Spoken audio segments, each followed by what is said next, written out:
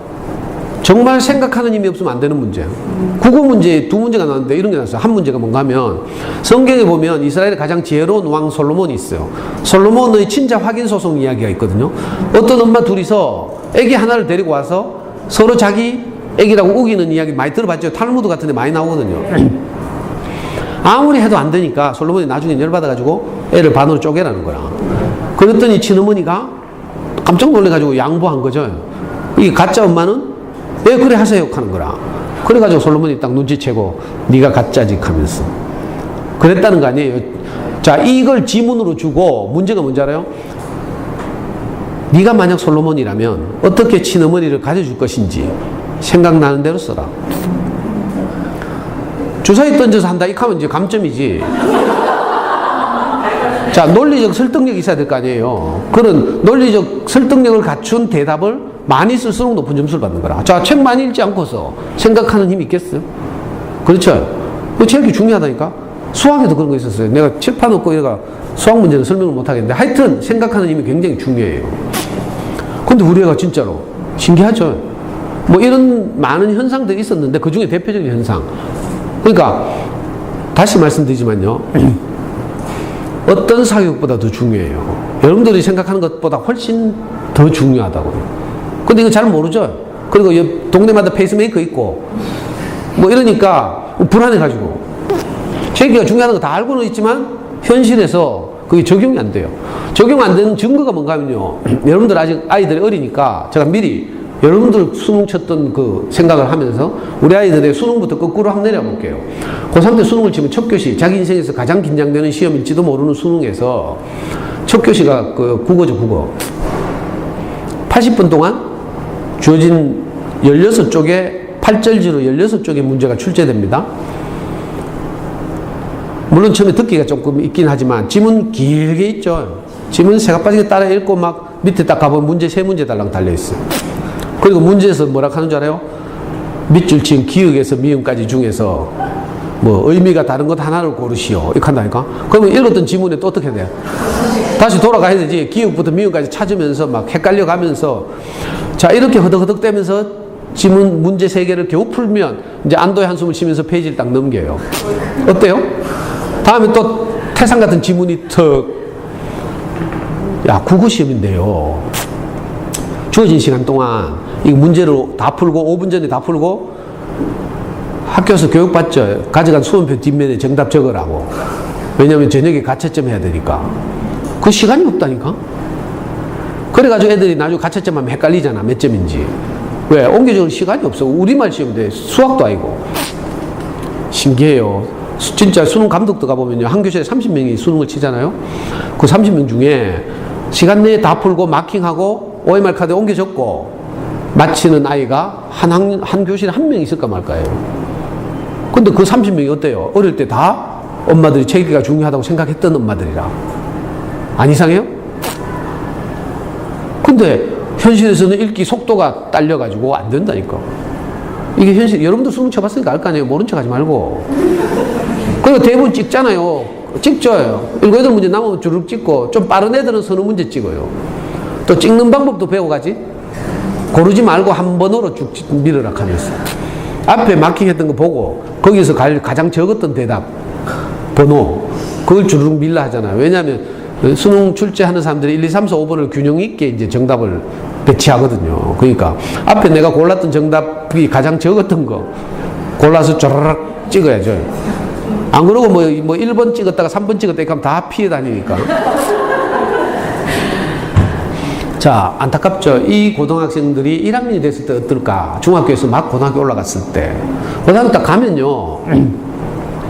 이미 국어 공부할 시간이 따로 없어요.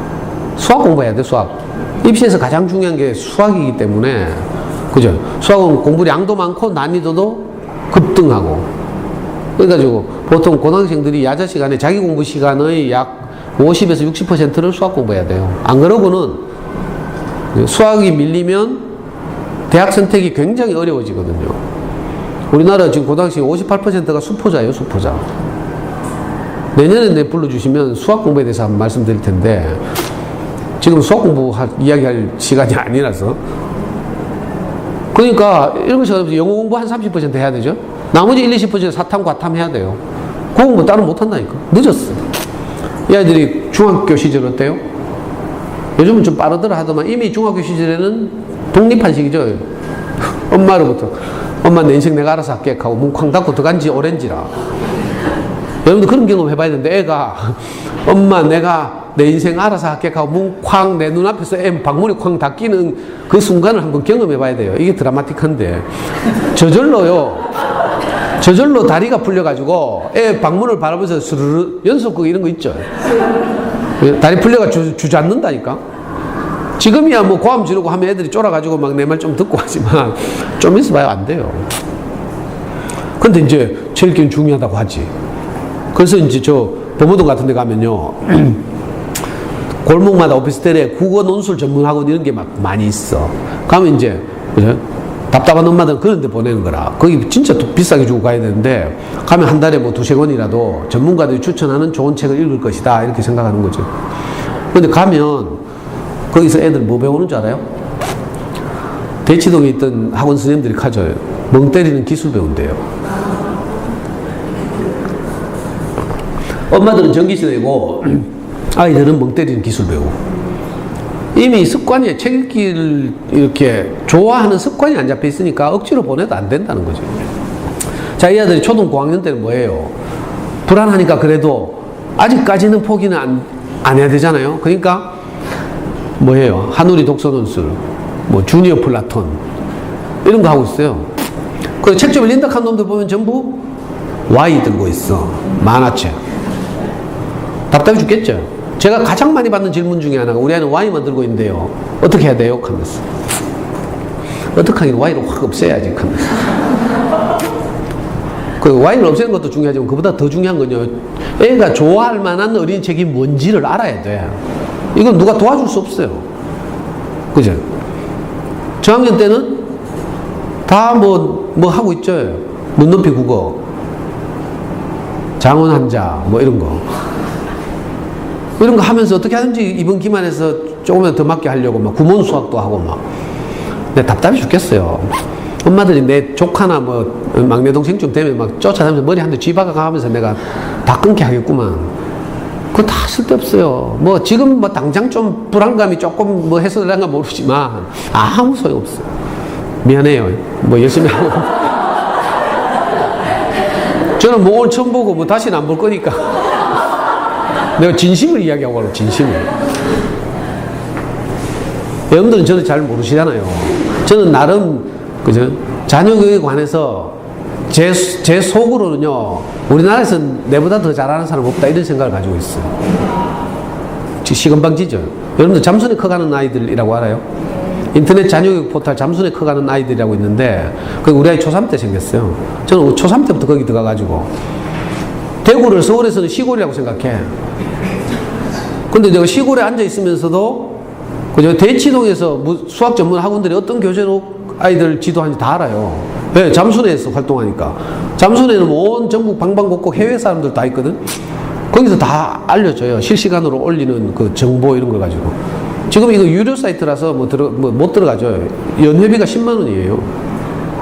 여러분 네이버 들어갈 때 돈 내고 들어가요? 안 내죠. 다음은 돈 안 내죠. 잠순에는 10만 원 내야 돼.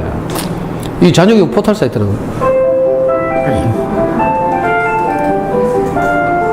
저는 그 우리 아이 초3 때 잠순에 시작하면서부터 들어가서 지금까지 회원으로 15년 동안 회원으로 있어요.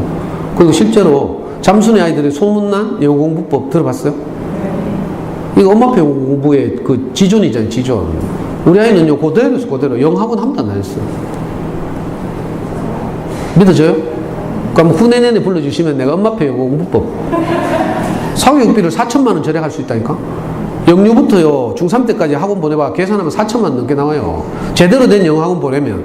동네 영어 공부방 말고요. 최소한 GMB나 뭐 이런 거 이상 보내려고 하면 4천만 원 든다니까, 4천만 원.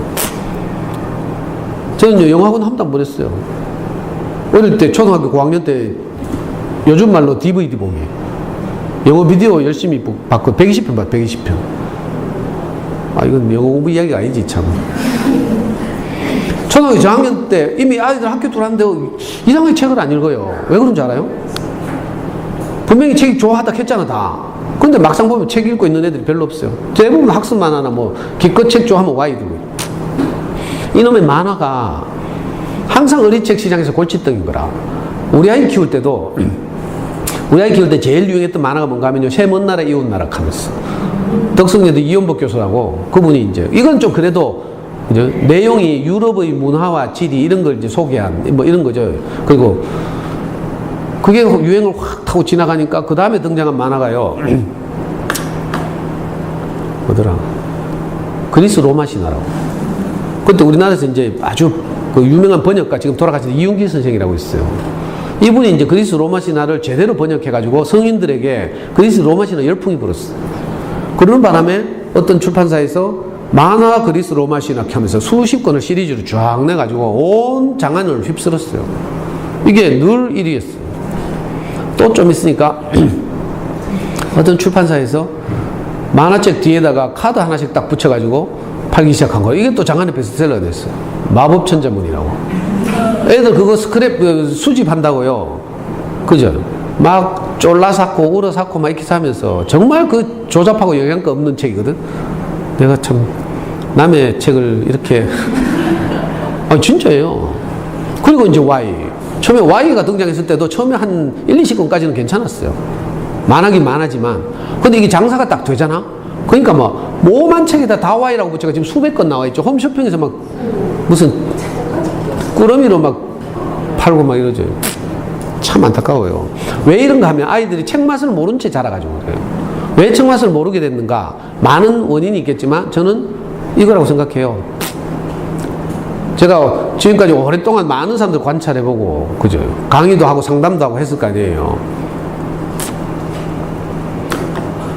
동네마다 언니들 있죠, 언니들. 교원 언니나 웅진 언니들 있어가지고 꼭 교육받으러 가자 하고 막 배워야 된다 하고 막 열심히 강의 들어가거든요. 혹시 여기 또 교원이나 웅진에서 일하시는 분이 있더라도 너무 속상해하지 말고. 옛날에 어떤 분이 다른 학교에서 제가 강의를 했는데 교육청 고발했다니까. 그 교육청에서 조사 나왔어요. 제 1학기 마지막 강의할 때. 진짜로 저 인간이 뭐 그러는가 싶어가지고 교육청에서 두 분이 왔다니까. 엄마들 틈에 섞여가지고 듣고 나서 교육청에서 전화가 왔어요. 1학기 마지막 강의 끝나고 다음날 사실은 이렇게 민원이 들어와가지고 현장 조사를 나왔었는데 다행히 그 나오신 분들이 제 강의 듣고 너무 재밌다면서 주말에 자기 남동생한테도 알려줬대. 제 강의를 소개해줬다는 거라. 그래 하여튼 어디 이게 제 말이 아니고요. 어디 언니들 따라 교육받으러 가면 꼭 욕한다니까. 영세부터 영세 자연관찰 2세 세계명작 해서고 막 이게 미친 것도 아니고 진짜 어느 나라 세계명작이 2세용 세계명작이 어디 있어요. 한번 상식적으로 생각해 보라니까. 여기 뭐 6세 보면 경제 역사 이렇게 하고 있어요. 경제 역사 이거 완전 수능 용어. 수능 그 인문계열 수능을 치면요. 제일 어려운 게 한국사죠, 한국사. 그 인문계열 수능 사탐 과목에서 11과목 중에 제일 어려운 게 경제예요, 경제.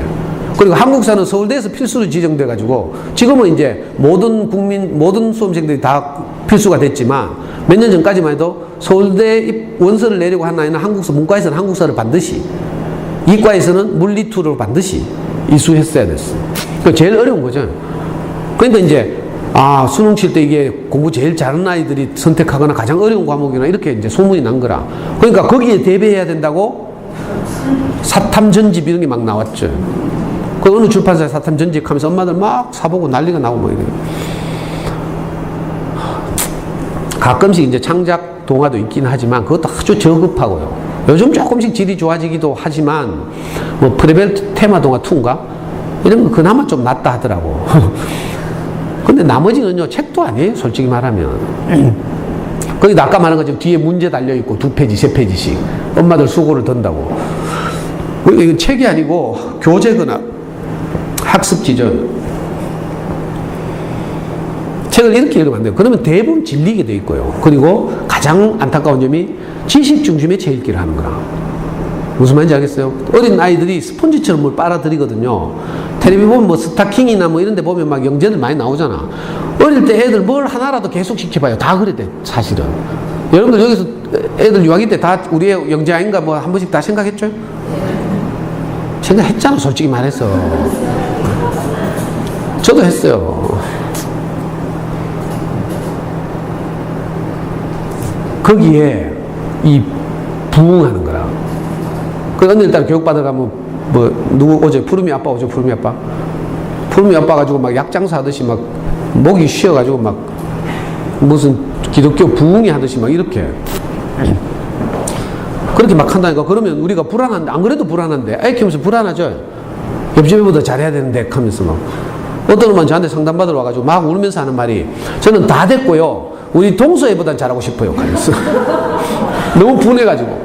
명절 때마다 가면 시어머니가 동서애 공부 잘한다고 뭐 용돈 더 주고 막 그 차별받는 게 너무 속상해가지고 저한테 싫어해요. 우리가 그렇게 불안하고 옆집에 의식되고 이런데 거기다가 딱 불을 지르는 거라. 어릴 때 이렇게 읽어야 영재가 된다 하면서. 실제로 푸르미닷컴 같은 데 가보면 종교처럼 막 영어 엄마들 난리잖아요. 해봤죠? 다? 안 해봤어요? 제가 가보니까 뭐 난리도 많고 가끔씩 10만 명에 한 명씩 또 푸르미 같은 애가 나타나는 거라. 푸르미가요, 우리 애하고 동갑이라 1991년생. 사실 우리 애는 90년생이에요. 근데 91년생, 2월생.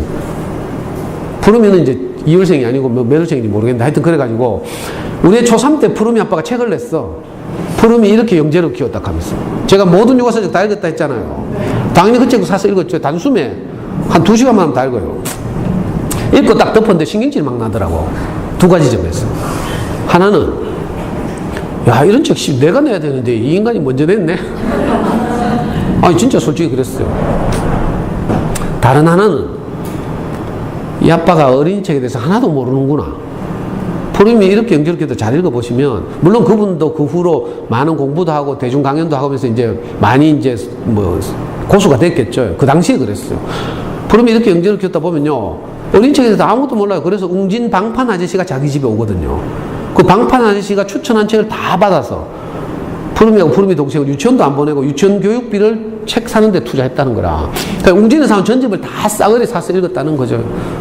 그래가지고 영재가 됐다고, 초등학교 2학년이 영재가 됐다고 책을 냈어. 아휴. 그러니까 애 앞으로 어떻게 될지 모르거든, 사실은. 그렇죠? 초등학교 2학년 때 벌써 막 이 갈 일이 아니에요. 조심스러운 일이고요, 아이 키우는 일은. 그리고 제가 안타까웠던 것이 이게 너무 우리나라 엄마들한테 영향을 미쳐가지고 책 읽기가 중요하다는 것까지는 아주 큰 공헌을 했는데, 문제는 어떤 책을 읽혀야 될지에서는 완전히 지금 3000% 빠져 있어요. 책값 싸고 할인 막 해줘요. 엄마들이 동네 돌아다니면서 언니들이 왜 팔면 막 디스카운트 해준다니까? 알아요? 웅진 학생과학 대백과 이런 거 사면 막 20% 까주고 막. 아유. 책이 질린다니까. 그리고 지식 중심의 책 이렇게 하고. 요즘은요, 지식은요, 네이버 검색하면 다 나와. 시대가 달라졌어요. 지식이 한 개인에게 많이 들어앉아 있는 것을 높이 평가하던 시대가 있었어요. 그 학력고사 시대. 지금은요, 지식은 다 공개되어 있어요. 사전도 필요 없어요. 제가 어릴 때는 백과사전 한 집 있어야지 하면, 내가 어떤 집에 놀러 갔는데 우리 집에 없는 웅진 학생과학 대백과 뻘건 거 20권짜리가 쫙 있더라고. 우리 애보다 3살 많은 집 딱 놀러 갔거든. 우리 애 초등학교 3학년 때. 와, 그래가지고 내 그 머릿속에 사진 찍었잖아. 찰칵 하면서. 집에 돌아오자마자 내가 전집 할인매장 쫓아갔잖아요. 갔더니 그 전집 할인매장 사장님이 친구들하고 고스톱 치고 있더라고. 책 팔 생각 안 하고. 그래가지고 내가 협상을 했어요. 싸게 할인해주면 내가 당장 현찰로 살게 하면서. 그래가지고 70만원, 80만원 하는 웅진 학생과학 대백과를 내가 40만원 주고 샀어. 40만원 주고 사고 우리 집에 몇 년 있다가 나중에 제 강의를 듣는 엄마들한테 30만원에 되팔았잖아. 지금은 백과사전도 필요 없어요. 아니, 네이버에도 백과사전 종류도 많아. 뭐, 그죠? 의학사전부터 시작해서 이 사용자들이 직접 편집하는 백과사전까지 막 얼마나 질 좋은 게 많은지 이제 소용없어요. 그죠? 책을 이렇게 읽으면 안 된다고요. 근데 다 이렇게 이제 지식을 많이 받아들인 책 읽기를 하니까 재미가 없지. 책의 맛을 몰라. 그래가지고 제가 지금보다 비교적 젊을 때 강의를 할 때는 제가 빨리 갖다 팔아라 했어요. 어떤 집 촬영한 거예요, 이거 제가. 많은 엄마들이 언제 우리 집 와서 찍었어요? 하면서. 불안한 엄마들이 막, 그죠? 어떤 엄마들은 감도 크게 한 번에 3천만 원치를 사서 도배를 한다. 뭐 놀랄 거 없어요. 3천만 원치 해봐야 애 방에 세면 벽 못 채워요. 남편들 열심히 돈 버는데 이렇게. 자, 제가 아주 읽고 싶은 기분이 들어요? 아니면 질리게 생겼어. 엄마들은 또 눈 동그라 해가 저건 우리 집에 있는 거네. 그러면서. 전부 귀신 같더라고. 근데 내가 이거 빨리 중고나라 빨리 갖다 팔아라 했거든요. 제가 더 유명해지면 이제 못 판다고. 빨리 갖다 팔아라 했는데 진짜 파는 많은데 딱 한 명 봤어요. 아니 조금씩 말고 한 방에 다 치운.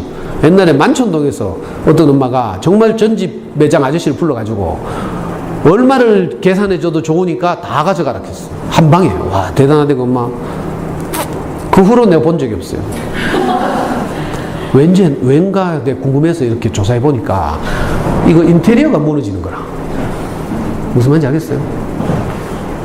아니 책을 한꺼번에 다 빼면 인테리어가 감당이 안 돼 이거. 그러니까 이거 사실은 책이 아니고 인테리어이기 때문에 한꺼번에 갖다 팔지도 못해. 옆집 옆에 놀러 오면 뭔가 좀 있어 보이잖아요. 뭐 쫙. 근데 애들 학교도 갔죠. 초등학교 들어갔잖아요. 안 읽잖아. 그러면 어떤 일이 벌어져요? 애 함 쳐다보다가 저거 함 쳐다보다가 애 함 쳐다보다가 저거 쳐다보다가 뭐 시댁 갔다 온 날 딱 뚜껑 열린다니까. 시어머니 전화 받은 날 이런 날. 내 속상한 날. 본전 생각나요. 본전 생각. 저거 없는 게 좋은데 진짜로. 건강이 정신 건강이 좋다니까 저게 없는 게. 근데 이제 제가 한꺼번에 갖다 팔라 소리 못 하겠고 좋은 어린이책으로 바꿔가야 되죠. 차곡차곡. 지나가고 오이씨.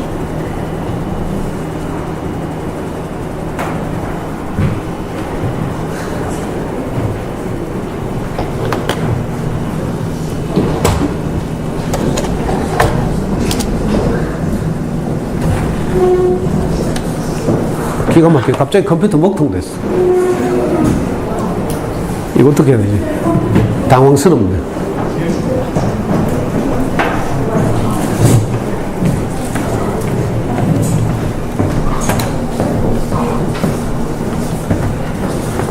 이게 좀 안 먹힌 건가요? 아니, 언제 되네? 이제 풀렸네. 방금 먹통 됐거든. 동영상이 들리는 거 아닌가요? 아, 동영상 되네. 네, 감사합니다.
이 노래 다 아시대요?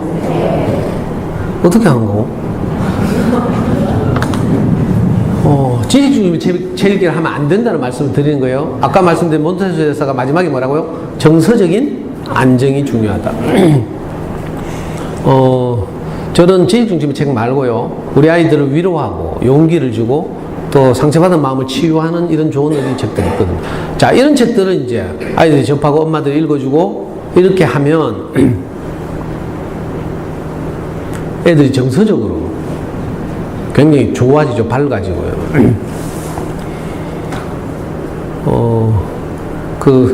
엄마들 이제, 이거 뭐 얘가 적절할지 모르겠는데, 옛날에 작년에 태양의 후예 대히트를 쳤죠. 시청률이 뭐 40%고 50% 넘어가고 막 이랬어요.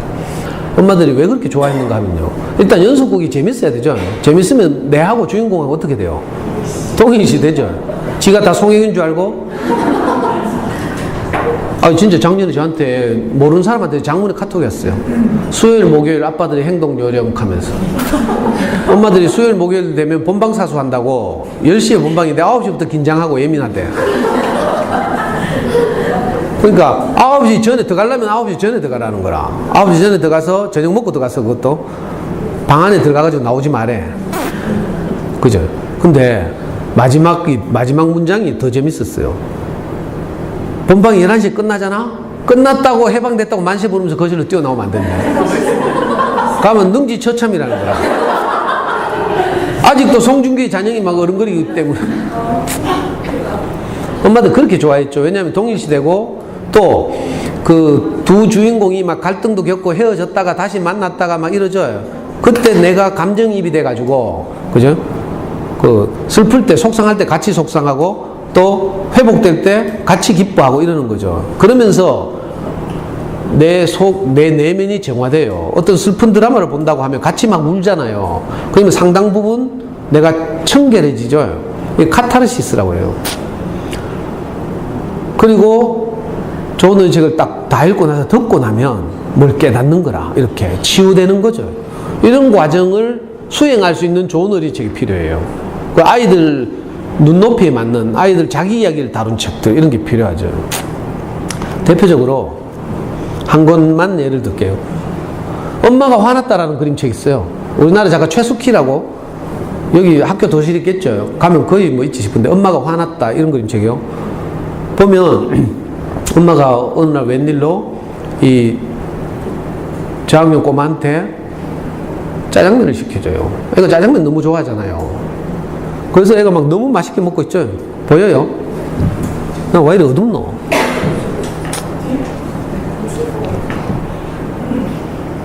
이거 보고 있어요? 네. 허무하네. 아니, 짜장면 너무 맛있잖아요. 근데 초등 저학년 어때요? 다 묻고 튀고 막 하죠. 엉망됐어요. 그러니까 엄마가 벌써 열받았죠? 허리에 손이 딱 이렇게 가 있잖아요. 열받아가지고. 뭐라고 막 자존감 낳는 말 하겠죠? 그래가지고 할 수 없이 엄마가 애 보고 목욕탕에 가서 씻어 했어요. 그래, 이제 엄마는 뭐 일해야 되니까 니 혼자 가서 씻어. 여 뒤에 보고 있다고 생각하니까 내가 좀 이때까지 내 쳐다본 줄 알았더니 어쩐지 집중을 잘한다 했네. 자, 목욕탕 가서 씻으라 했어요. 그랬더니 이제 얘가 의젓하게 이제 혼자서 목욕하기 시작한 거라. 근데 목욕하면 너무 재밌잖아요. 근데 아직 어려요. 뭐 비누거품 적당량을 푸는데 실패하겠죠. 거기다가 엄마가 옛날에 목욕하고 나서 목욕탕 청소하던 장면이 생각난 거라. 그래가지고 지금 봐요. 막 청소 도구 동원해가지고 막 목욕탕 깨끗이고 지대로는 막 의젓하게 막 하고 있는데 엄마가 아무리 기다려도 애가 안 나오는 거라. 그래가지고 목욕탕 문을 열고 들어갔더니 완전히 목욕탕이 난리 부르스죠. 엄마 지금 머리 터질락 하잖아 지금. 그래가지고 뭐라고 또 막 해퍼붓겠죠. 엄마가 뭐라고 말할 때마다 애들은 뭐 어떻게 돼요? 자존감이 툭툭 떨어지는 거라.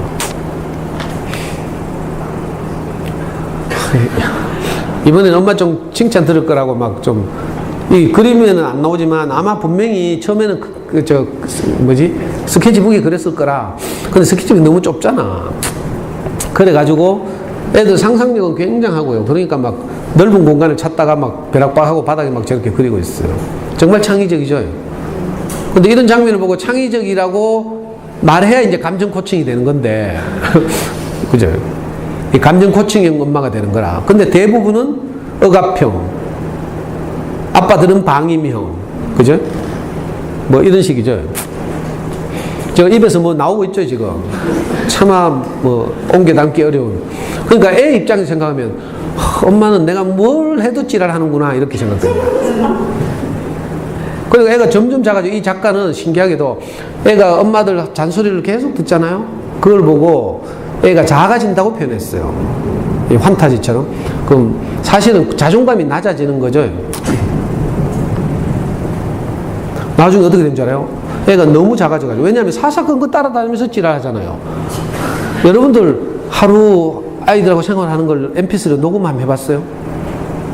해보면 대단히 죄송하지만 쓸 말이 하나도 없어.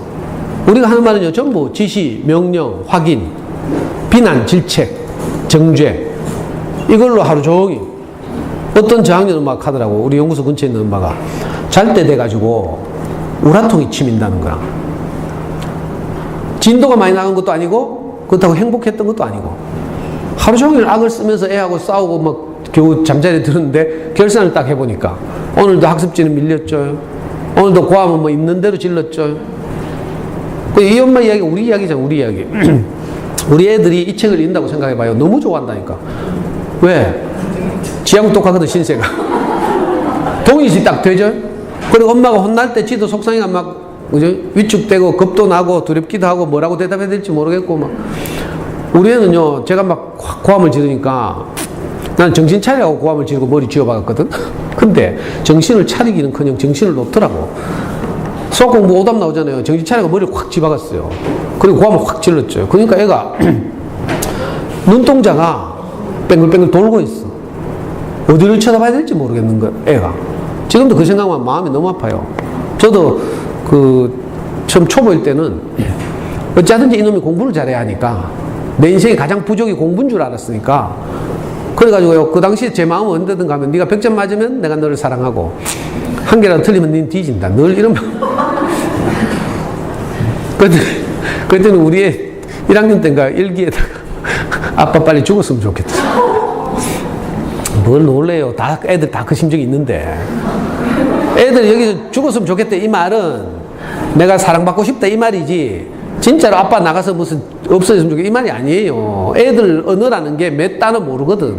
그러니까 죽었으면 좋겠다 이 말은 내가 충분히 엄마 아빠의 사랑을 받고 살았으면 좋겠다 이 말을 그렇게 단순하게 표현하는 거예요.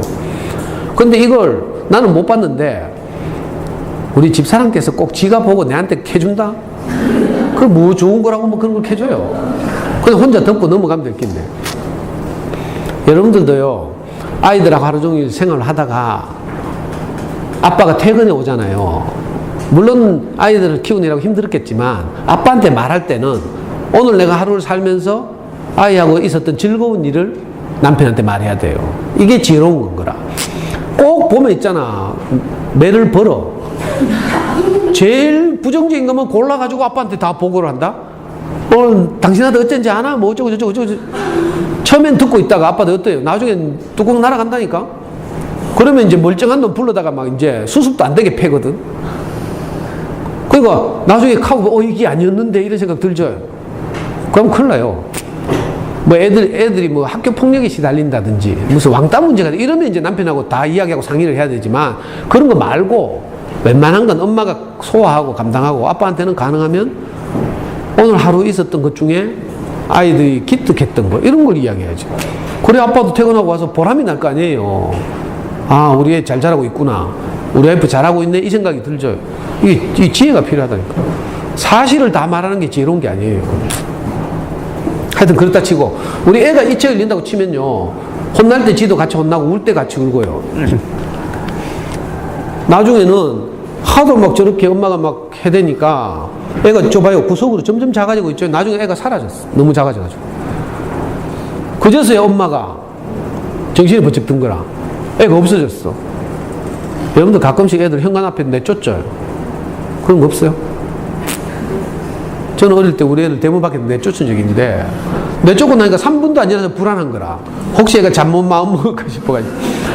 그래가 요래 창문 너머로 보니까 없어. 혼비백산해가지고 찾으러 다녔잖아. 가능하면 대문 밖에 안 쫓아내는 게 좋아요.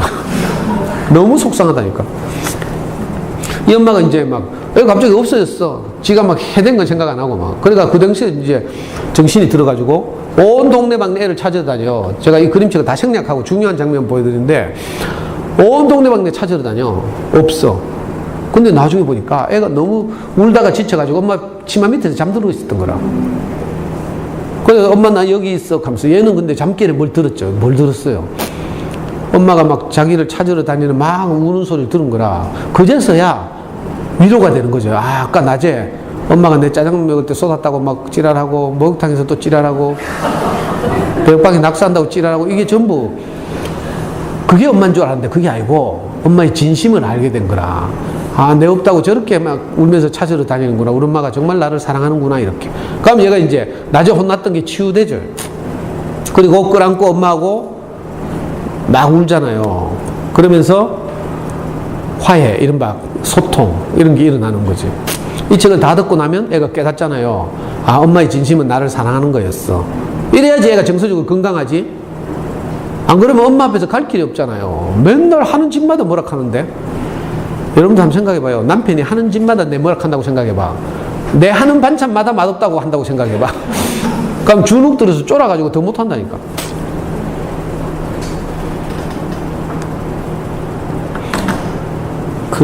우리 연구소에 오는 꼬마 중에 엄마가 직장 다니는 꼬마가 있어요. 초등학교 1학년짜리인데 제가 이제 어린이를 위한 인문학 수업 해가지고 일주일에 한 번씩 만나서 팀을 짜서 이제 학년별로 수업을 하거든요. 좋은 그림책을 가지고 엄마들이 잘 못하니까 제가 아이를 위로하고 하는 거죠. 마음을 이끌어내는 수업을 해요. 유명한 존 버닝햄이라고 있어요. 여러분들 아실지 모르겠는데 영국의 유명한 그림책 작가 존 버닝햄이라고 있는데 그분이 만든 책 중에 지각대장 존, 알도 이런 그림책이 있어요. 이분은 항상 아이의 보이지 않는 내면 세계를 주목해가지고, 그죠? 이렇게 아이의 마음을 위로하고 있어요. 거기 책 보면요, 알도라는 아이가 있는데, 이 아이는 항상 이제 혼자 있으면서 무섭잖아요. 그러면 자기 마음속에 친구가 있어요. 이렇게 아주 세게 생긴 동물을 상상하는 거죠. 그걸 이제 이 작가가 형상화해서 그 동물에다가 알도라는 이름을 붙였어요. 얘가 항상 일상을 살 때 알도하고 같이 지내는 거라. 그죠? 아이에게 어떤 마음의 용기가 있어야 되잖아요. 이 책을 가지고 수업을 하고 아이들하고 대화를 하는데 이제 직장 다니는 이제 아이들한테 내가 이렇게 엄마가 직장 다니는 아이들한테 이렇게 물어봤어요. 네가 학교 가거나 뭐 이렇게 학교 가다 돌아오면 엄마가 없잖아. 그럴 때 네 기분은 어때? 이렇게 말했어요. 이렇게 이제 이런 질문을 하고 아이들로 하여금 지 마음을 표현하겠더니 초등학교 1학년짜리가 뭐라 하는 줄 알아요? 저는 항상 투명인간 손을 잡고 학교를 가요. 무슨 말인지 알아요? 옆에 엄마가 있다고 생각하는 거라. 1학년짜리가 학교를 가는데 엄마는 직장 가고 없어요. 그러니까 외롭고 이제 두렵기도 하고 긴장도 되고 이럴 거 아니에요. 횡단보도를 건널 때도 그렇고 이러니까 걔는 내한테 하는 말이 저는요 항상 투명인간 손을 잡고 학교를 가요 이렇게 말해. 근데 깜짝 놀라. 그 투명인간 누구 하니까 엄마요 하면서. 그 엄마가 옆에 있다고 생각하고 마음으로 엄마 손을 잡고 학교를 간다는 거예요. 얘한테는 알도가 있는 거죠. 지 마음속의 얘는 투명인간으로 표현했지만 존 버닝햄은 그걸 알도라고 표현했어. 이렇게 책을 가지고 아이들하고 수업을 하다 보면요 아이들 내면에서 어떤 걸 끄집어내요. 그 꼬마들이 또 다른 수업을 할 때 거짓말을 소재로 한 그림책을 가지고 수업을 했는데 제가 이제 아이들하고 이제 이런저런 이야기를 하고 나서 지금까지 너희들이 8살 동안 살면서 가장 기억에 남는 거짓말을 한번 말해봐라 했어. 그랬더니 얘하고 또 다른 1학년 친구가 있는데 얘 둘이 있어. 얘는 덩치가 작고 다른 애는 커. 우리 연구소 앞에 아파트 놀이터가 있거든요. 얘들은 그 자기 아파트가 아니라. 근데 우리 연구소에서 이제 자기 수업 끝나고 나면 아파트 놀이터 같은 데 가서 놀거든요. 하루 노는데 그 아파트의 3학년 언니가 갑자기 오더니 너가 몇 학년이야? 이렇게 물었다는 거라. 애들이 급 당황해가지고 있잖아요. 1학년짜리 둘이서 눈을 찡긋 한 다음에 좀 덩치 큰 애는 난 3학년 이렇게 하고 작은 애는 난 2학년 하면서 딱 거짓말 했다는 거라. 그래가지고 그 다음 이제 거짓말 했을 때 기분은 어때? 하니까 얘들은 통쾌했다 이렇게 하는 거야. 어떤 애들은 엄마 지갑에서 몰래 돈을 훔쳤어요 이런 거짓말이 있거든요. 그럴 때 너희들 기분은 어때? 하면 뭐 들킬까봐 조마조마했어요 이렇게 말하죠. 그리고 그 다음에 어땠어? 그 결과가 어땠어? 이렇게 묻거든요. 그러면 어떤 애는 지금까지 숨기고 있어요. 그 3학년 언니한테 지금까지 숨기고 있는 거야. 어떤 애는 엄마한테 들켜서 뭐 뒤질 뻔 했어요. 뭐 이런 식으로. 근데 애들이 자기가 했던 거짓말을 이렇게 끄집어내줘요. 그러면 죄책감이 훨씬 덜해지고요. 그리고 거기다 대놓고 제가 어릴 때 했던 거짓말을 이야기해 주거든. 야, 선생님은 17, 18까지 엄마 돈을 훔쳤어 하면서 오락실 간다고 맨날 엄마 지갑에서 막 이랬거든요. 그런 이야기하면 애들이 얼마나 위로가 되겠어요. 무슨 말인지 알겠어요? 자, 이렇게 어떤 좋은 어린이책이 아이들의 마음을 위로하고 용기도 주고 이렇게 하면서 정서적으로 안정시키는 거죠. 그게 내면에 쌓이지 않도록 하기 위해서 좋은 어린이책이 필요해요.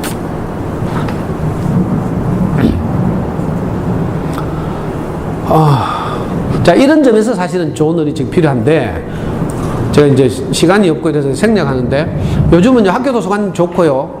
저 공공도서관 잘 돼 있으니까 적극적으로 가족 아이들을 만들어서 좋은 어린이책을 많이 빌려서 아이들 읽어주면 되죠. 특별히 제가 부탁드리고 싶은 게 뭔가 하면 저학년이면 글밥 많은 책 찾지 말고요. 고학년이면 글밥 더 많은 책 찾지 말고 엄마들이 생각하는 것보다 훨씬 수준 낮은 책을 찾아야 돼요. 무슨 말인지 알겠어요? 책 읽기가 부담이 되지 않도록 하라 이런 뜻이에요. 그래서 저는 초등 아이들이라도 그림책이 좋다고 생각돼요. 물론 급밥 많은 책도 재밌는 책이 있지만 이건 책을 좋아하게 된 다음에 하고 저는 우리 연구소에서 고학년들하고도 수업할 때 그림책을 가지고 해요. 초등학생이면 그림책 좋은 게 정말 많거든요. 그리고 이 그림책을 아이들에게 저학년일수록 많이 읽어줘야 돼요. 어떤 전문가가 그렇게 말했어요. 책 읽어주기가 그 아이의 평생 책 읽기를 좌우한다. 이렇게. 우리는 막 한글 한다고 엄마들이 막 네가 읽어, 엄마는 설거지 해야 돼, 동생 봐야 돼, 이렇게 하거든요. 그러면 안 돼요. 여러분들이 영어 알파벳 다 알지만 영어 책 읽어주라고 주면 부담스럽죠. 우리 다 버벅거리게 돼 있어요. 그렇죠? 한글도 똑같아요. 애들 한글 안다고 해서 책을 유창하게 읽는 게 아니에요. 책을 읽으면 저자의 의도요, 그 배경, 그죠? 행간의 숨은 뜻, 뭐 이런 거 있죠. 띄어 읽기, 뭐 이런 거 다 고려하면서 읽어야 되거든요. 저도 아이들하고 수업하면서 책을 읽어주면서도, 그죠? 하였습니다. 이렇게 안 되고요. 하였어요. 이렇게 되고, 내 멋대로 막 조금씩 바꾸어 읽게 되죠. 왜? 이게 익숙하지 않아서 그래요. 그러니까, 아이들이 가능하면 엄마들이 많이 읽어주는 소리를 듣고 자라야 돼요. 그래야지 아이들이 책을 잘 읽게 되고요. 초등학교 들어가서 선생님의 말을 들을 때 많이 소화하게 돼요. 자기가 들은 게 없으면 안 되죠. 근데 엄마들 이제 책 읽어주려고 하면 목 아프고 이렇잖아요. 그래서 글밥 많이 없고 그림 많은 책. 그리고 아빠의 도움도 청하고 이렇게. 언제까지 읽어주는가 하면 아이가 엄마가 읽어주는 소리를 듣다가 답답해가지고 뺏어가는 날이 와요. 엄마가 말로 입으로 읽어주는 것보다 지가 눈으로 읽는 것이 훨씬 더 빠르고 유창할 때 엄마 답답해 내가 읽을게 하고 뺏어가거든요. 이게 소위 말하는 읽기 독립이에요. 그때까지는 마음껏 읽어주고요. 또 어떤 애는 읽기 독립이 됐는데도 엄마 보고 읽어달라 하는 애들이 있어요. 그건 왜 그런지 알아요? 나는 엄마를 느끼고 싶어, 이 말이거든. 나는 엄마의 따뜻함을 누리고 싶어, 이런 뜻이에요. 그래서 가능하면 자기 전에 뭐 책 읽어줄 때는 아이를 무릎에 벤다든지 이렇게, 그죠? 하여튼 스킨십을 하면서 따뜻한 마음을 전하는 행위죠. 책의 내용도 중요하지만 사실은 그것보다 더 우리가 어떤 마음으로 아이에게 책을 읽어줘야 하죠. 제일 안타까운 게 아까 전집의 예를 들었지만 세계 명작 뭐 우리 창작 이런 거 보면 테이프까지 딸려 나온다? 요즘 CD까지? 그리고 엄마는 설거지하고 기계로 틀어놓고 있어요. 근데 그 집 기계 확 부숴보고 싶어. 그거 아니에요. 우리 마음을 전하는 행위, 책을 읽는 것은. 저는 정말 거칠게 생겼잖아요. 성질도 더럽게 생겼죠. 근데 저는 우리 아이 5학년 때도 제가 책을 읽어줬어요. 우리 아버지가 제 초등학교 1학년 때 돌아가셨기 때문에 30대 요절했잖아요. 그래서 저도 항상 트라우마가 있어가지고 언젠가 내가 곧 죽지 싶다 이런 생각을 늘 했어. 그러니까 아이한테는 항상 아빠의 죽음 이후를 대비하는 책을, 주제가 아빠의 죽음이죠. 그런 책 많거든요. 아, 진짜로. 침대에 날에 누워가지고 읽다 보면 저는 너무 감정이입이 빨리 돼가지고 맨날 울고 있잖아요. 그럼 우리 애는 우는 아빠 멀뚱멀뚱해 보면서 아빠 왜 울어? 하고 막. 그래, 슬프나? 하고 막. 책 읽으면서 아이하고 많이 울었어요. 정말 감동적인 책. 제가 읽었던, 우리 아이하고 읽다가 읽은 책 중에 대표적인 게 초등학교 3학년 어느 학급에서 일어난 이야기, 내 짝꿍 최영대라는 책이 있어요. 이 최영대가 보면 꼭 저하고 닮았거든요. 최영대는 엄마 일찍 돌아가시고 서울로 전학 가가지고 돌봐주는 사람 없어서 꾀죄죄하게 해가지고 학교에서 늘 왕따 당하고 놀림받는 아이인데, 이게 극적으로 이제 학급 아이들하고 소통하는 이런 이야기인데, 그 최영대 보면 꼭 저 같아요. 어릴 때 저 친척 집에 보내져가지고 이 책만 읽을 때마다 저는 울거든요. 그럼 우리 애도 막, 그죠? 그 클라이막스에 가면 그 기적적으로 학급 아이들하고 이 영대가 소통하는 장면이 있거든요. 진짜 감동적인데. 시간이 얼마 안 남았으니까, 아우, 씨. 이게 뭐야? 아니,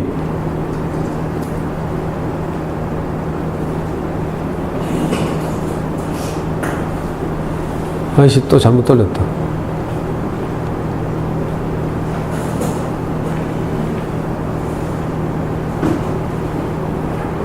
어?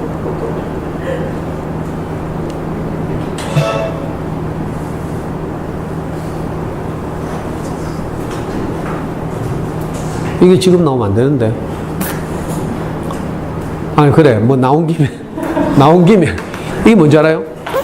아니, 수능 성적표는 어디 갔노? 우리의 수능 성적도 보여주려고 인증샷 가지고 왔는데. 이건요, 로스쿨 입문시험이라고, 여러분들 잘 모르죠? 법률가가 되려면 요즘은 대학을 졸업하고 로스쿨도 가야 돼요. 우리 아이가 2년 전에, 2005년도에 로스쿨 입문시험을 쳤어요. 얘는 로스쿨에 관심이 없는데, 제가 하도 로스쿨 하니까, 아빠한테 미안해가지고, 어느 날 8월달이었는데요. 제가 교회에서 목사님 말씀 듣고 있는데, 우리한테 카톡이 왔어요. 아빠, 그러니까 왜? 그러니까 시험이 와 이리 쉽노? 이렇게 하더라고. 이 새끼 내 그럴 줄 알았다 했죠.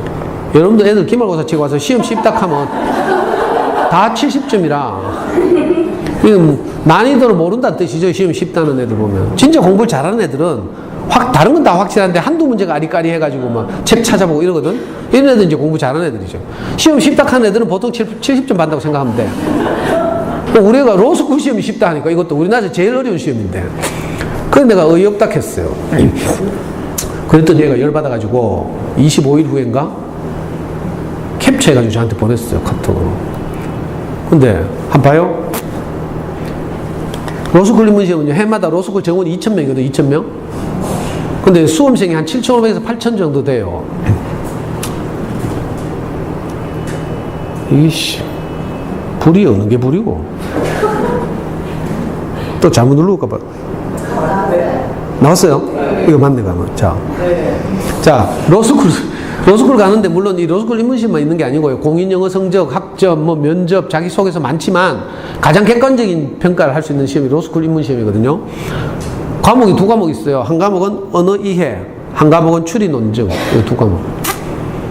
자, 언어 이해는 35문제가 나왔는데, 우리가 34문제를 맞췄어요. 근데 100분위는 상위 5%밖에 안 돼. 왜 그런가 하면 문제가 좀 쉬웠죠. 이걸 읽어야지 이걸 보고. 무슨 말인지 알겠어요? 자, 반대로 추리 논증은 35문제 중에 29문제를 맞췄어요. 근데 100분위는 상위 1.8%. 무슨 말인지 알겠어요? 이 변별력이 높았다는 뜻이죠. 어려웠다는 뜻이에요. 근데 문제는 이 로스쿨 입문시험은요, 교과서가 없어요. 벼락치기를 할 수 없는 과목이란 뜻이에요. 왜냐하면 우리나라에서 가장 논리적 사고를 요구하는 법률가가 되려는 청년들을 뽑는 시험이기 때문에 벼락치기가 되는 게 아니죠. 그래서 이 청년이 지금까지 어떻게 논리적 사고력을 향상시키면서 자라왔는지를 평가하는 시험이에요. 그리고 교과서가 따로 없어요. 기출 문제집은 있더라고, 제가 보니까. 근데 우리 애는 한 번도 이걸 준비해 본 적이 없어요. 맹세코 말하거니와 25살 때 시험을 쳤다고 했어요. 자, 고등학교 들어가면서부터 3년 동안 입시를 했죠, 입시. 입시를 할 동안은 책 못 읽었다고 했어요. 그리고 대학을 들어갔죠. 보통 대학교 1학년 놀죠. 우리 아이도 서울에 올라가서 맨날 주말 되면 홍대 가가지고 놀고 이랬어요. 클럽 다니고. 그리고 좀 있다가 군대를 갔어요. 군대 가서 또 2년 날렸죠. 전역하고 와서 이제 복학을 해가지고 교환학생을 나갔어요. 또 해외에 가서 1년 해외 대학 다니다 왔어요. 그리고 25이 된 거라. 아무 준비도 없이 그냥 로스쿨 입문시험을 쳤는데 8,000명 중에 약 150등 안에 드는 성적을 얻었어요. 잘한 거예요? 못한 거예요? 엄청 잘한 거죠. 우리 애가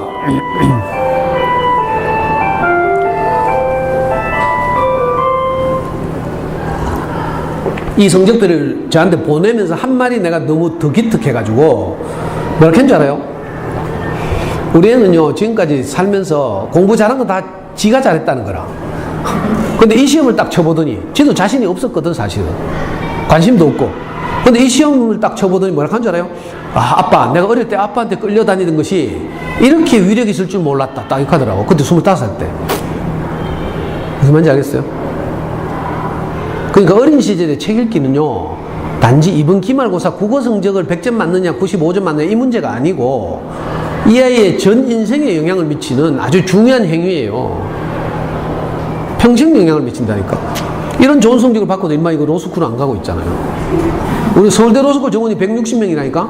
연세대 120명, 고려대 120명, 한양대 성균관대 각각 80명씩. 이게 메이저 5대 로스쿨인데, 우리 애가 이거 130 몇 점을 받았거든요. 134점인가? 경북대 로스쿨 오려면 이 점수 110점만 하면 떡을 쳐요. 점수가 20 몇 점 남지. 엄청난 점수라니까, 저거. 여러분들은 별 실감이 안 나네, 보니까. 아니, 그래, 애기 엄마들 데리고 내가 이런 이야기 하려고 하니, 어디 갔냐고요? 원래 대학 졸업하고 해외 기업에 취직해서 해외 나갔어요. 그러니까 지금 몇 달 연수를 봤더니, 얼마 전에, 지난달에, 그 자기 회사, 그룹 오너 직속 인수합병팀, M&A라고 알아요? 기업 간 인수합병팀에 이제 발령을 받았대. 얘는요, 자기 회사에서, 지금 외국 나가 있는데, 자기 회사에서 영어의 신으로 불려요. 웃기죠? 영어학원 한 번도 안 다녔는데. 해외 어학연수 간 적도 없어요. 잠수내 영어공부법. 그대로 했다니까, 그대로, 시키는 대로. 제가 잠수내 전설적인 고수라는 거 모르죠, 여러분들? 뭐 해봐야 알지. 옛날에 잠수내 안에서는요, 저 모르면 간첩이었어요. 전국 방방곡곡에서 저한테 상담하러 내려오고 이랬다니까. 내 입으로 이 말 하려고 해, 참, 좀 그렇다. 어느 정도는 뭐 알고 와야.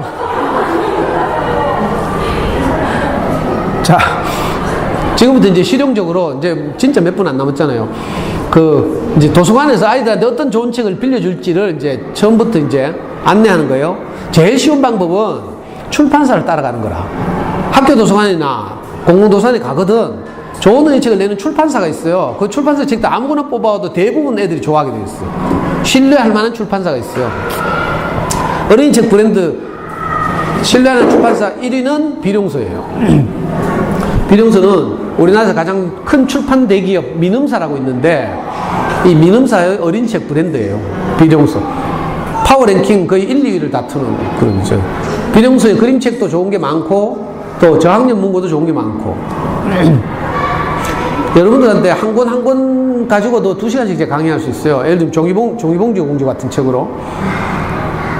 저는 이제 어린 서점을 다니다가 우리 아이 중학교 2학년쯤인가 어린 서점이 위기에 처했어요. 인터넷 서점이 막 생기고 이러면서, 그래가지고 갑자기 중학교 2학년 때 서점 주인이 저보고 서점에 있는 엄마들 대상으로 책 읽기의 중요성에 대해서 강의를 하면 해달래요. 우리 아이 중학교 2학년 때. 그래가지고 제가 도움받은 게 많아가지고 그러겠다고 했죠. 그래서 강의를 했는데 처음에 12명인가 왔어요. 근데 엄마들이 되게 좋아하는 거라. 그래가지고 그만 제가 코 끼워가지고 매주 강의를 하게 됐어요. 지금까지 13년 동안 매주 금요일마다 제가 무료 부모 교육을 해요. 이게 이제 교육청이 알려져가지고 제가 이제 교육청에 불려간 거죠. 그래가지고 학기별로 주제를 정해가지고 한 학기는 엄마표 영어공부법, 한 학기는 생각하는 힘을 기르는 수학공부법, 한 학기는 행복한 책 읽기, 이렇게. 이번 학기 지금 하고 있는 게 이 책 읽기예요. 그래서 제가 매주 금요일마다. 강사님 정말 죄송합니다. 혹시 어머니 중에 8236 찾고 계세요? 8236 안 계세요? 여기 학교 앞에 지금 동네 차를 데리고 오셨다는데 학교로까지 전화가 왔거든요. 지금 차 빨리 보시켜달라고. 아니신가요? 네, 알겠습니다. 죄송합니다. 놀래라. 우리 차는 아니구나. 자, 아니 매주 금요일마다 제가 그림책을요, 주옥 같은 그림책을 한 권씩 선정해서 엄마들한테 직접 읽어주고요. 거기서 내가 무엇을 건져 올려서 우리 아이들과 행복하게 살 것인가, 이런 이제 수업을 늘 하거든요. 한 권 한 권이 정말 그런 책들인데 제가 시간이 없어서 그냥 지나가는 거예요. 그리고 혹시 이제 제가 빨리 지나갈 텐데 필요하시면 다음 카페 대구 부모교육연구소 오시면 제가 지난 한 10년 동안 강의한 모든 강의 mp3하고 동영상이 그대로 올라와 있어요. 그리고 좋은 어린이책 목록도 올라와 있고요. 이 강의 PPT도 올라와 있어요. 그러니까 뭐 다운받아서 이렇게 도움이 되시면 좋겠고요. 그래서 빨리 지나갑니다. 출판사를 중심으로 비룡소, 시공주니어는 비룡소 쌍벽을 이루는 좋은 어린이책 브랜드죠. 시공주니어의 그 중요한 점은 뭔가 하면 외국 창작 동화들을 저작권료를 비싸게 주고 사와서 좋은 번역가를 붙여서 책을 주로 외국 동화를 번역해야 된다는 거죠. 창비는요 주로 우리나라 책을 지난 40년 동안 잘 만들어낸 주옥 같은 출판사예요. 자, 이건 사계절의 초등학생을 위한 그림책 시리즈죠. 사계절에서도 정말 좋은 책이 많이 나오고 있어요. 아니, 내가 그대로 PPT 올려놓은 하는데도 찍었어요. 꼭 휴대폰 써보고 싶다 이거죠. 비싼 스마트폰 사가지고. 정말 수준 높은 책들 많아요. 춘희는 아기 난다 적어보면요. 춘희라는 아줌마예요, 사실은. 근데 히로시마에 사는 제일교포 3세인데 원폭 피해자예요. 그래서 이 노모가 이 춘희라는 40살 먹은 아기를 늘 케어하는 이야기예요. 그러면서 늘 부르는 노래가 나의 살던 고향은 꽃피는 산골, 이걸 부르면서 고향을 그리워하는 이런 이야기죠. 전쟁이 얼마나 우리 삶에 많은 불행한 영향을 미치는지 이걸 보여주는 이런 평화 그림책. 진짜 애들에게는 수준 높은 그런 그림책이죠. 자, 길버든이도 빼놓을 수 없죠. 우리 초등학교 저학년 아이들이 지원이와 병관이 시리즈 정말 좋아하거든요. 이 지원이와 병관이 시리즈는 지금까지 9권이 출간됐는데 이 출판사 편집 주관 하던 분이 자기 애 이야기를 그림책으로 만든 거예요. 자기는 그림을 못 그리니까 그림 작가를 붙여가지고 고대영 선생이라고. 여기 책 주인공이 지원이와 병관인데 얘들도 벌써 자라가지고 원래 대구 내려와서 강연하는 거 들어보니까 지원이 벌써 대학 졸업하고 취직했대. 병관이는 군대 갔다 와서 취직 준비하고 있고. 그러니까 15년가량 15년 조금 덜 되게 많은 아이들의 사랑을 받은 우리나라 그림책인데 정말 아이들이 좋아하더라고요. 자, 이렇게 출판사를 따라가면 되고요. 그 다음에는 두 번째는요, 이제 인터넷 서점 들어가서 스테디셀러를 검색하는 거라 그게 사실은 베스트셀러예요. 오랫동안 많은 사랑을 받은 책. 자, 전 세계적으로 가장 많은 판매 부수를 자랑하는 그림책 베스트셀러 2권이에요. 이건 아이들의 자존감을 높여주는, 적어도 이 정도 그림책은 집에서 반드시 가지고 있어야 될 그림책인데, 너는 특별하단다. 이건요, 미국 그림책인데 4,000만 부 이상 팔린 책이에요. 언제까지나 너를 사랑해. 이거는 캐나다 그림책. 자, 고학년 엄마들 계실까봐 고학년용 단행본 중에서 가장 전 세계적으로 많이 팔린 책이 이거예요. 샬롯의 거미줄 1위, 2위가 삐삐롱 스타킹. 시리즈물은 생략합니다. 시리즈물은 당연히 해리포터가 1위예요. 1위 해리포터, 2위 나니아 연대기, 이런 식이죠. 선생님 오셨다. 가락한 것 같다. 이거 우리나라 고학년용 책 중에서 가장 유명한 책들, 100만 부 이상 팔리는. 세 번째는 그림책 수상작을 따라가는 거죠. 그림책의 노벨상이라고 불리우는 칼데코상이라고 있어요. 해마다 미국에서 발간되는 그림책을 대상으로 1년에 딱 한 권에게 칼데코 메달을 수여하고, 노미네이트 되었던 두세 권 후보에게 칼데코 아너라고 해서 딱지 붙어 있죠. 노란 딱지, 금딱지 붙어 있는데, 저는 책이 우리 국내에 한 180권 번역돼 들어와 있어요. 도서관에서 빌리실 때 이런 책을 칼데코스로 검색해서 빌리면 정말 세계적인 주옥 같은 그림책을 만날 수 있어요. 안 되겠다. 아까 오셨던 분이 교감선생님이에요? 맞아요? 그래, 빨리 가야 되겠다. 밖에 오신 거 보니까. 이건 영국에서 나온 책들을 대상으로 한 상, 이런 세계적인 그림책들이 있거든요. 자, 조금만 이제 엄마들이 이제 도서관에 다니다가 책에 대해서 눈을 뜨면 그 다음에 어떻게 하면 되는가 하면 유명한 작가를 따라다니는 거예요. 왜? 영화도 있잖아요. 저는 이창동을 좋아해가지고 이창동 영화를 쭉 예를 들면 따라간단 말이에요. 이런 식으로. 그러면 대부분 실망하지 않죠. 그런 것처럼 작가 따라가게 하는 거예요. 우리나라를 뭐 대표하는 자랑스러운 작가 권정일 쌤. 안동에 가면요, 그 권정일 쌤 살던 동네에 초등학교, 폐교된 초등학교를 권정생 동화나라라고 꾸며놨어요.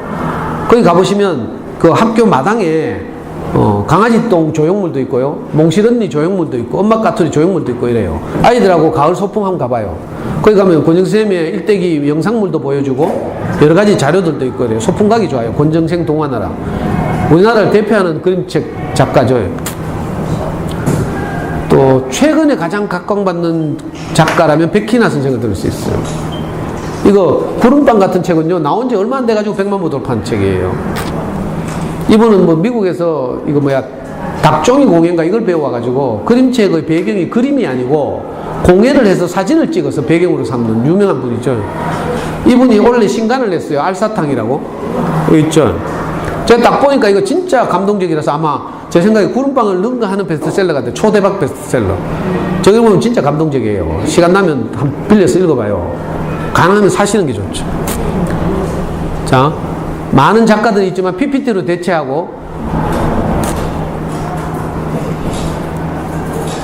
아이고 이게 이제 나오네. 우리 아이 수능 성적표는 생략하고.